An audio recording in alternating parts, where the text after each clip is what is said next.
ഒരു തോമപ്പ അരക്കാം. നമുക്ക് സ്റ്റേജില് തോമപ്പ അരക്കണം.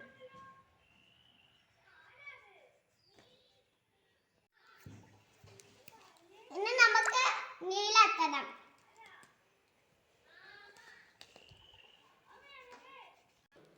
ഇനി നമുക്ക് ഇടണ്ട പത്ത് കോക്കണം.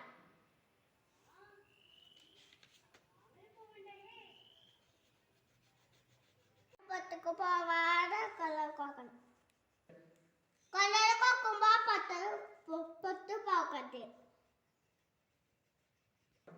എന്നിട്ട് നമുക്ക് കൊടണ്ട കറുപ്പ് കോക്കണം.